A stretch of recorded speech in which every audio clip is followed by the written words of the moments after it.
Hello again, ganda ka-chika live. Kumusta po kayo mga ka-chika? Heto na naman po tayo syempre sa ating panibagong showbiz update. Ngunit bago po tayo magpatuloy, gusto ko lamang pong kunin ang pagkakataong ito upang pasalamatan po kayo sa patuloy niyo pong pagsuporta, lalong-lalo na nga po sa patuloy niyo pong pagtitiwala sa channel na to. Maraming salamat po mga ka-chika. Sa unang update nga po natin ay hindi nga po tayo makapaniwala dahil nga po sabi nga po, Ms. Rian Ramos, niloko lang ba si Mr. Sam Bersosa dahil nga po dito kay Mr. Will Dasupik? Isa na naman pong pasabog ang gumulat nga po sa mga netizen matapos nga po ang tila pagkumpirma sa matagal na nga pong bulong-bulungan na hiwalayan nga po ng kapuso actress na si Ms. Rian Ramos at ang boyfriend nga po nitong negosyante na si Mr. Sam Bersosa. Base nga po ito sa panayam nga po ng PPH President Volunteers Against Crime nga po and Corruption, kung tawagin nga po ay VACC na si Mr. Ansenio Boy Evangelista noong nga po Huwebes, January 29, 2026.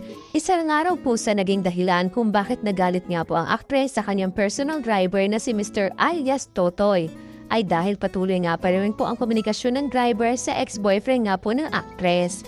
Matatanda nga pong nahaharap ngayon sa controversial si Miss Rian pati na rin po ang kanyang mga kaibigang beauty queens na sina Miss Michelle D at Miss Samantha Palelio matapos nga po silang ireklamo ng torture at serious illegal detention nga po ni Mr. alias Totoy.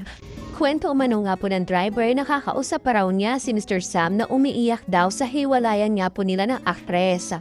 Lagi pa nga raw po naghahabilin si Mr. Sam sa driver at sinasabing alagaan at pagsilbihan na maayos si Ms. Rian Ramos. Saad pa nga po raw ng driver, mabait nga daw po ang negosyante at hindi ito kasama sa umano'y nanakit nga po sa kanya. At sa gitna nga po ng kontrobersya ay isang bagong pangalan nga po ang nadawit sa isyu nga po sa pagitan ng kampo ni Ms. Rian at ang dating empleyado.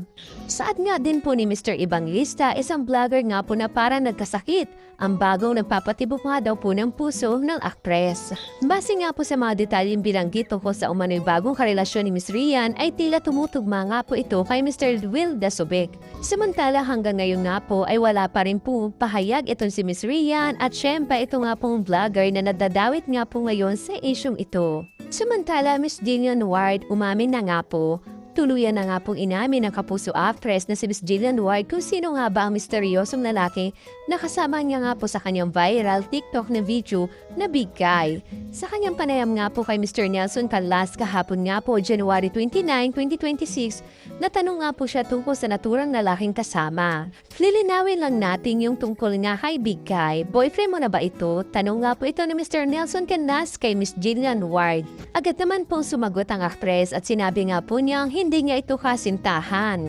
Ngunit nang matanong nga po si Ms. Jillian kung naniligaw ba ito ang lalaki sa kanya ay hindi naman ito itinanggi ng dalaga.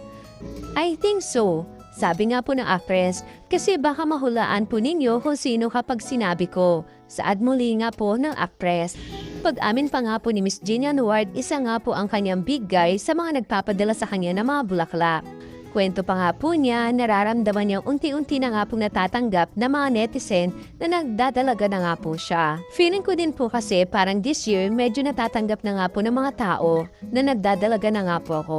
So medyo nai-stress na po ngayon si Mama. Saad nga po ito ni Ms. Jillian Ward na nakangiti. Samantala matatandaan nga pong nauna na pong nagbigay ng clue ang actress tungkol nga po sa misteryosong boylet na kanyang kasama. Well, magbibigay ako ng isang clue kasi may mga comments ko po na sabi nila hindi matangkad yung nasa likod ko. Pero kasi ang clue, naka-crouch siya para hindi kita yung mukha niya. So matangkad yung taong yon. Saad nga po ito ni Ms. Jillian na kinikilig. Dagdag pa nga po ni Ms. Jillian at pakiusap na nga rin po niya, hayaan nyo naman po akong kiligin, mag-21 na po ako. Samantala, dumako naman po tayo sa pinakahuli natin showbiz update about nga po ito kay Mr. Daniel Padilla at Ms. Kyla Estrada.